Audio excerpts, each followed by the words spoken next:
우리 지역의 이슈를 짚어봅니다. 헬로 이슈 토크 함께 하시죠. 디지털 기술의 발전과 코로나19로 언택트 근무가 근로 형태에 큰 변화를 가져왔습니다. 자택근무가 늘어나고 시차 출퇴근제와 선택적 근로시간제 등 유연근로제가 확대 시행되고 있는데요. 이 시간 이슈토크에서는 대구 경북의 유연근무제 확대 시행과 관련 문제들까지 짚어보겠습니다. 지역 공공정책연구원 기화서 박사와 함께합니다. 안녕하십니까? 안녕하십니까? 네, 반갑습니다. 제가 탄력근무제는 좀 많이 들어봤는데요. 유연근무제는 조금 생소하거든요. 둘 사이에 어떤 차이가 있는지 말씀해 주시죠. 간단히 얘기하면 탄력근무제도 유연근무제 종류의 하나입니다. 네. 먼저 어쨌든 탄력근무제를 간단히 먼저 설명을 드리면 어쨌든 법정 근로시간에 우리가 40시간이죠. 네. 일일 8시간, 8시간에서 주 5일 40시간인데 예를 들면 탄력근무제는 오늘 6시간 하고 내일 8시간 근무하고 모레 10시간 근무하고 어쨌든 본인이 알아서 일주일 내에 44시간만 채우면 된다는 겁니다. 네. 뭐 간단한 건데 이 탄력근무제도 제가 얘기했듯이 유연근무제의 여러 가지 형태 중에 하나입니다. 예를 들면 이번에 우리가 코로나로 인해서 재택근무 많이 했죠. 네. 그 또한 유연근무제의 형태의 하나입니다. 그 외에 또 하나가 그 출퇴근 시차제 근무도 있습니다. 네. 예를 들어서 우리가 보통 이제 워낙 우리가 직장인은 9 to 6, 9시에서 출근, 8시 퇴근. 이것이 고정관념이 되어 있었는데 예를 들어서 저는 8시에 출근, 그럼 1시간 일찍 출근하는 거죠. 네. 대신 1시간 일찍 퇴근해도 됩니다. 그것도 나는 10시에 출근해야 되겠다. 그러면 1시간 늦게 퇴근하는 거죠. 네. 10시에 출근하는 사람은 7시 퇴근하는 거죠. 이런 식으로 이제 출퇴근 시차제, 시차 네. 출퇴근제 이런 것도 전부 다 유연 근무에 해당되는 거다라고 보시면 되는 겁니다. 예를 들면 또 현장 출장이 많은 사람들 있잖아요. 네. 뭐 업무 자체가 무조건 현장에 가야 되는 사람들 그런 네. 직장인의 경우에는 현장으로 출근하고 현장으로 퇴근하는 것 그 또한 바로 유연 근무제의 하나입니다. 근데 이런 경우가 있죠. 어떤 네. 직장에 따라서는 현장 출근해서 하루 종일 현장에서 일하고 끝나서 8시간 일하고 가기도 바쁜데 꼭 회사 들어와서 보고를 하고 가라. 네. 이런 경우도 있어요. 그러면 네. 저 직장으로는 좀 스트레스 좀 받죠. 네. 자, 어쨌든 얘기 드렸던 재택근무 그리고 시차 출퇴근제, 그 재택근무, 그다음 그 탄력근무 이런 모든 것들이 유연근무제의 하나이다. 이게 모든 것이 이제 어쨌든 이 법령 속에 들어가 있는 내용입니다. 네. 이러한 것은 어쨌든 간에 이제 시대 변화, 특히 이제 이번 코로나를 겪으면서 더욱더 이제 변화되는 근무 형태의 하나인데, 근데 이것이 또 조금의 부작용도 없지 않아 있을 수는 있습니다. 네. 왜냐하면 본인이 편하게 근무를 하게 하는 것은 그만큼의 자유를 주어지게 하는 건 좋긴 하나, 네. 반대 입장에서는 그런 자유가 좋긴 하나 너무나 그것이 또 방임이 되었을 경우에는 스스로가 통제하는 경우가 있어요. 네. 나태해지거나. 네. 그랬을 경우에 그 사람을 관리하는 조직 입장에서는 조직 관리 비용이 들어가기 때문에 일종의 감시 감독은 있어야 되는 거거든요. 그러니까 감시 감독의 관리 비용이 들어갈 수가 있고 그에 따라 그만큼의 또 이 에너지와 행정 비용이 들어갈 수가 있죠. 네. 그런 부작용이 있고 또 당사자 입장에서도 조금은 느슨해지는 경우 그렇게 해서 그 과업을 마무리하지 못했을 때 오는 본인한테 오는 페널티에 대한 부담도 있죠. 네. 또 우리 지역의 현황까지 좀 짚어보겠습니다. 먼저 대구의 기초단체에서 유연근무제 시행에 좀 나섰다고 하네요. 네, 이 부분은 이번 7월 1일에 취임한 홍준표 시장부터가 본인부터 시작을 했죠. 네. 본인부터가 이 일과 어떤 삶의 그 워라벨이라고 그렇죠. 네. 워라벨. 이 워라벨의 어떤 그 문화 확산을 위해서 이제 직원들에게도 이제 이러한 것을 특히 시차 출퇴근제. 아까 얘기했듯이 본인 뜻에 따라서 7시 출근하는 사람은 2시간 빨리 출근했으니까 2시간 빨리 또 퇴근할 수 있는 네. 이런 시차 출퇴근제를 좀 확대하게 하겠다. 그래서 홍준표 시장은 몇 시 출근할까요? 10시에 출근합니다. 네. 네, 10시 출근하고 대신에 본인은 7시까지 업무를 보겠다. 네, 이제 이렇게 하고 있는데 네. 어쨌든 시차 출퇴근제를 지금 활용하고 있는 비율이 3% 정도인데 이것을 한 20% 정도까지 대폭 확대해서 활용할 수 있도록 본인부터 좀 선도적으로 활용하겠다는 취지입니다. 네. 저는 뭐 이 자체가 저는 뭐 좋다 나쁘다를 얘기할 사항은 아니고 어쨌든 일과 삶의 균형, 워라밸을 만들어 나가는 것이 이제 시대적 추세이기도 하고 네. 그래서 어떻게 사람이 일에만 매몰돼 살겠습니까? 그렇죠. 그러니까 이러한 부분도 이러한 변화는 저는 괜찮다라고 생각을 하고 어쨌든 대구시에서 홍준표 시장이 중심이 되어서 대구 본청에서부터 이렇게 이제 이런 것이 문화가 확산돼 나가니까 이제 구청, 군청, 네. 대구시, 대구광역시에도 8개 구군이 있거든요. 7개 구청과 1개의 군청, 달성군청 포함해서 있는데 네. 이 구군청도 구군청들도 직원들이 점점 활용을 하게끔 하겠다. 그래서 동구청의 경우에는 바로 지난 14일에 전 직원들에게 일단 뭐 지침이라기보다 일단 권장사항을 일단은 전달을 다 했습니다. 네. 시차 출퇴근제를 좀 더 적극적으로 활용을 하라라는 해도 된다라고 하는 7시에서 뭐 10시 사이 본인이 편하게 출근해라. 네. 이런 거죠. 대신에 그러면 사람마다 업무를 전부 다 시간을 너무 각각 달리 해버리면 각 부서 간의 업무 협조가 안 될 수가 있잖아요. 그렇죠. A 부서와 B 부서가 협조를 해야 되는데 저 담당자는 출퇴근 시간이 너무 다르니까 업무 협조가 안 돼요. 네. 그리고 또 민원사항 처리에서도 문제가 되니까 단 공동 근무 시간대는 설정을 하자. 그렇게 해서 오전 10시에서 12시까지 네. 그 다음 오후 1시에서 4시까지는 누구든 와서 어쨌든 근무를 하고 있어야 된다. 이 시간은 공동 근무 시간. 어떻게 보면 공동 근무 시간이면서 집중 근무 시간이라고 봐야 되겠죠. 이렇게 공동 근무 시간을 설정하고 그 앞뒤 시간은 출퇴근의 시차를 알아서 적용을 해서 하라. 일단은 1일 8시간만 채우자라는 차원이죠. 그렇게 해서 올해 상반기 어쨌든 간에 올 상반기 집계를 놓고 보면 대구광역시의 그 기초단체의 경우 이러한 그 유연근무제의 평균 이용률을 보면요. 저분 많이 지금 늘어났습니다.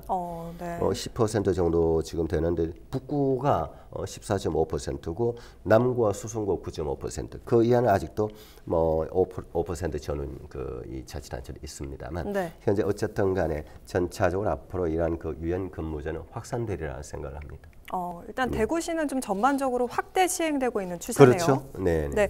또 우리 지역 경북도도 유연근무제 사용률이 좀 꾸준히 늘고 있다고 하는데 관련 내용도 좀 짚어주시죠. 네, 경북도 이제 경상북도는 이제 유연근무제 이전에 이제 공무원들이 이제 각자의 가사의 일 또는 개인적인 일에 의해서 이제 쉴 수 있는 우리 연가라 그러죠. 이제 연가 사용 일수부터도 이제 좀 적극적으로 활용하라는 추세입니다. 네. 그렇게 해서 이제 먼저 도청 직원들의 연가 사용 평균 일수가 1인당 2019년 그러니까 3년 전에도 1년에 7.6일이었는데 비해서 네. 매년 조금씩 늘어납니다. 2020년도는 9.2일 그리고 작년 2021년도에 10.6일까지 매년 네. 조금씩 늘어나고 있다. 실제로 눈치 보고 연가를 사용 못하는 경우도 있거든요. 네. 그런데 어쨌든 직장인이 건강해야 그 조직이 건강해진다. 그리고 나아가서 어쨌든 공무원이 건강해 그 지역 사회가 건강해졌다. 이런 뭐 큰 모토 속에서 어쨌든 연가 사용 일수부터 적극적으로 활용하라는 추세고 경상북도는 네. 그리고 이제 동시에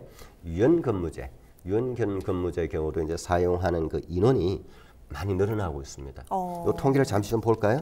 2019년은 500여 명 정도밖에 안 됐습니다. 네. 근데 551명 정도인데 2020년도는 한 2,000명 가까이 늘어났어요.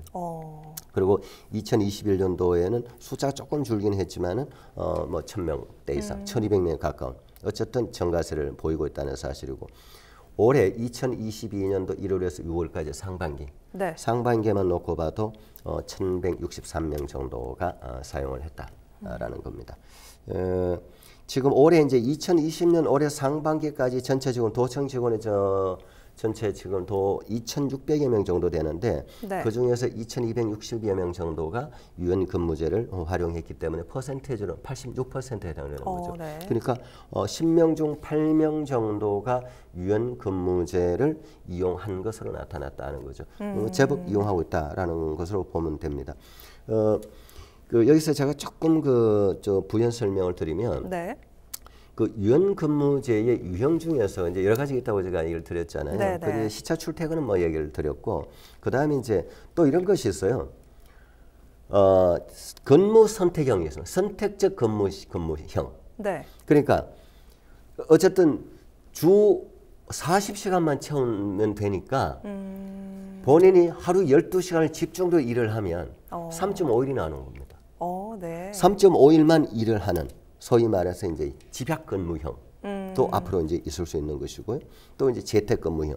어쨌든 이러한 것이 점점 늘어나는데 모든 이러한 유연 근무제는 정말 이제 출산, 육아, 보육 네. 이런 것으로 인해서 힘들어하는 우리 젊은 이 신혼부부들 같은 경우 저는 굉장히 유용하다 생각하고 또 이제 직장인들 중에는 또 이제 좀 멀리서 출퇴근하는 경우도 있지 않습니까? 그렇죠. 그런 경우 이제 9 to 6에만 너무 맞추면 너무 힘들어지는 네. 너무나 또 교통 시간도 불편하고 네. 그러니까 이제 이런 경우에는 정말 저는 뭐 유용하다 이런 것이 저는 이런 환경이 유연 근무제 더 나아가서 이런 것이 이제 워라밸과 연결된 이런 환경이 정말 네. 이거는 국가 사회적으로도 특히 이 젊은이들이 직장 생활을 하면서 출산한다고 보육도 해나갈 수 있는 환경을 만들어주는 또 다른 요소 중에 하나다. 네. 이런 것이 이제 공공기관만이 아니고 또 좀 더 늘어나야 되겠죠. 네, 네. 그렇죠. 말씀해주신 내용만 들으면 또 대구 경북 지역이 이런 워라밸 이런 경직된 조직 문화를 좀 풀기 위한 노력들을 정말 많이 하고 있구나 이런 생각이 드는데 또 고용노동부가 발표한 전국 워라밸 지수에서는 최하위권을 기록했다고 해요.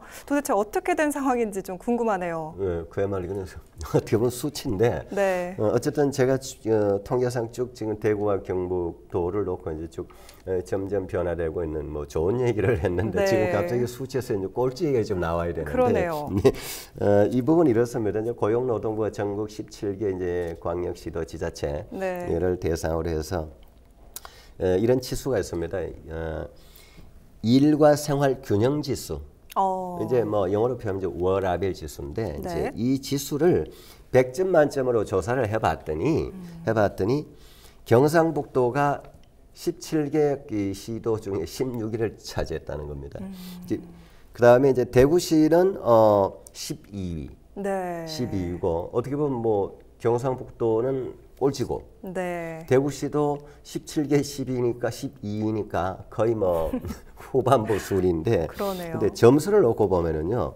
이것이 이제 워라밸 지수 전국 17개 광역시도의 평균 점수가 평균이 53.4입니다.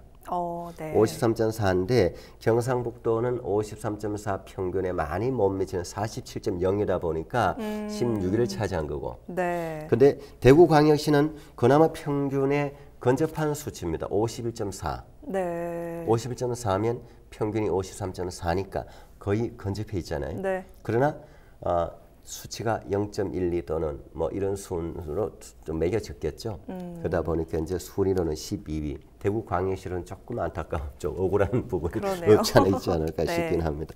그리고 이제 이런 부분이 코로나를 겪으면서 또 이제 세계적인 추세가 UN 그리고 또 이제 그 소위 말하는 그 OECD 경제개발협력기구 뭐 이제 선진국 클럽이라 그러죠 일종의 이제 네. 이런 OECD 모든 추세가 어쨌든 간에 이 워라밸을 중심으로 해서 그 나라 국가의 행복지수 평등지수를 매기는 추세로 나아가고 있거든요. 네. 그러니까 이제 이런 부분은 우리도 좀 더 계속 이제 주의를 기울여야 되고 네. 또 한편으로는 우리 국내의 상황을 놓고 봐 우리가 너무 수도권으로 지금 밀집해가는 경향이잖아요. 그렇죠. 젊은이들이 서울로 가고 수도권으로 네. 몰려드는 이런 네. 부분들도 이 지역에서도 생활을 하면 또 이런 워라밸을 누릴 수 있는 이러한 그 유연 근무제는 저는 적극적으로 확대하도록 해줘야 된다. 그래야만이 젊은이들이 그래도 지역에서도 워라밸을 누리면서 살아갈 수 있는 네. 환경을 만들어주는 것이 아니냐 이런 네. 생각이죠. 네.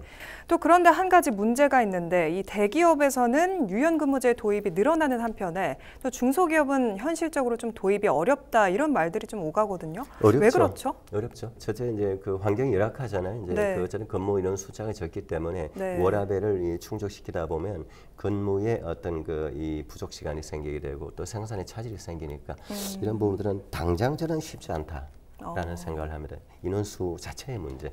그리고 또 작은 중소기업의 경우는 어쨌든 근로자 대표가 없는 경우도 있어요. 노조도 없는 경우도 있고. 그러니까 네. 회사와 노사 측이 합의가 돼야 되는 건데 법적으로 어쨌든 노사가 만들어낼 수 있는 그 구심점 자체가 없는 중소기업은 그런 경우들의 이유도 있습니다. 네. 그럼 중소기업 상황까지 짚어주셨는데요. 이미 유연근무제를 도입한 현장에서도 이 근로시간제 대상 기간의 연장이 필요하다 이런 목소리도 있다고요. 그렇죠. 선진국의 경우는 이런 이제 탄력 근로제 이런 시간들 어쨌든 간에 뭐 이 영국, 독일, 일본 같은 경우는 이제 어쨌든 선택하는 시간, 가능한 시간이 1년이고, 네. 그다음 프랑스 경우는 3년입니다. 그에 비해서 이제 우리나라는 최대 6개월 정도니까 이 자체를 좀 연장을 해줘야 된다. 그리고 또 이제 선택적 근로 시간 이런 부분에서 이제 우리나라의 경우는 연구 개발 분야의 경우는 이제 3개월로 좀 이렇게 좀 더 좀 인정을 해주는데, 근데 기본적으로 선택적 근로 시간의 정산 시기 자체를 1, 2월로 좀 정하는데 이런 것도 지금 연구 개발 분야 뭐 밤낮 연구를 해야 되니까 그런 경우는 3개월로 좀 연장을 해줬다 하지만 이것 또한 짧다는 거죠. 연구 개발이 3개월로 끝납니까? 하다 보면. 그러니까 이제 연구 개발만이 아니고 다른 부분 업종에서도 이것이 3개월 정도, 6개월 정도는 될 일이 아니다. 이것을 더 선택할 수 있는 본인 선택 시간 늘려줘야 된다. 이것은 뭐 다른 나라에 이미 1년, 3년을 기본으로 하고 있는데 이거 한 1년 정도 우리가 시범대로 가는 것에서 뭐 큰 문제가 될까요? 네. 저는 해야 된다고 봅니다. 또 그리고 또 대부분 제도가 그렇듯이 부작용도 있기 마련이잖아요. 공무원이 최근에 유연근무제 규정을 어기고 보상을 부당 수령한 사례가 전국 곳곳에서 발생했다고 하는데 구체적으로 어떤 사례들이 있는지 좀 말씀해 주시죠. 이거는 뭐 공무원 물론 일부 공무원의 일탈이지만 사실은 뭐 이건 부끄러운 일이죠. 천안시의 공무원 같은 경우는 이제 이런 이 유연근무제 또는 이러한 시간들을 이제 아주 교묘하게 활용을 해서 공무의 시간에 건강검진 받는다고 이제 어쨌든 공직일 수도 있지만은 보니까 건강검진도 받지 않고 돈은 돈으로 수당은 다 받고 이런 걸 뭐 바로 이런 건 드러날 일을 왜 거짓말을 하는지 이건 말이 안 되잖아요, 이런 거. 그 다음에 이제 대구에도 이런 경우가 있었어요. 대구의 경우는 이제 보통 공무원들이 야간 연장 근무를 하거나 이렇게 할 때 보통 이제 시간 타임 체크를 하잖아요. 하는데 보통 이제 그런 타임 체크하는 공무원증, 신분증 프로세싱 걸린 요즘부터 RFID 이제 카드 인식을 하잖아요. 그러니까 A 본인의 공무원증이 아닌 다른 사람이 또 찍어도 줘도 되는 거고 이런 식이었어요. 초기에는 2017년 그 시점에는. 그러나 이것을 이제는 지문 인식 시스템으로 바꿨습니다. 본인이 아니면 안 되는 걸로. 당연한 거죠. 그렇게 바꾸고 나니까 다행히 2017년 이후에 대구시에는 이러한 일탈 행위가 다행히 없고 있다. 없는 이 상황은 어떻게 보면은 시스템적인 문제다. 근데 이런 것 가지고 또 이제 이 근로자들은 또 이거 뭐 지나친 인권 침해 뭐 아니냐, 감시 감독 아니냐. 근데 이거는 지금의 어떤 이 IT와 같은 이런 기술적 흐름을 반영해서 이것은 뭐 어느 국가라도 지금 가고 있는 건데 이것에 전에 뭐 반발할 필요는 없다. 본인이 정직하면 그게 뭐의 문제가 되겠습니까? 그렇죠. 그러니까 이런 이제 정보 시스템, 이런 등록 시스템, 그리고 점검 시스템 이런 것들을 잘 점검을 해서 해오니까 대구시 같은 경우는 2017년 같은 사건은 없었다라고 하는 것을 보면 어쨌든 이런 시스템적 보완을 하게 되면 상호 좋을 수가 있다는 걸 보여주는 사례죠. 유연근무제 부작용과 말씀해 주셨고 또 그에 따른 대구시 조치까지 말씀해 주셨는데요. 끝으로 이번에 확대 시행되는 유연근무제를 어떻게 하면 성공적으로 이끌 수 있을지 의견 내주시죠. 저는 가장 좋은 거는요. 아까 제가 이제 공동근무제 얘기 드렸죠. 오전 10시부터 12시까지 그리고 오후 1시부터 4시까지는 공동근무제를 두고 그러면 서로 이제 업무상 협업 문제 없도록 하고 민원 처리도 문제 없도록 이렇게 공동근무제를 딱 설정을 해놓고 그 앞뒤의 시간들은 그야말로 선택적 근로가 가능하도록 하면 이거는 이제 기업들의 대표이사가 또 이제 공공기관의 이제 자치단체장, 뭐 시장, 군수, 공공기관장들도 인식을 변화시켜서 스스로도 한 번쯤은 이런 것을 좀 실행을 함으로 인해서 다른 사람들이 좀 따라오게 되겠죠. 그러니까 리더가 어느 정도 좀 모범을 보일 필요가 있죠. 리더가 9 to 6 너무 뭐 칼같이 하고 있으니까 다른 사람들 눈치 봐서 못 하는 거예요. 그러니까 그러면서는 홍준표 시장이 이번에 본인 스스로부터가 10시 출근해서 7시까지 근무를 해본다. 저는 뭐 괜찮다고 봅니다. 뭐 이 정도로 좀 마무리하겠습니다. 네, 말씀 여기까지 듣겠습니다. 지금까지 유연근무제 확대 시행에 따른 문제와 관련 대책까지 살펴봤습니다. 이 시간 헬로 이슈 토크는 여기까지입니다. 시청해주신 여러분 고맙습니다.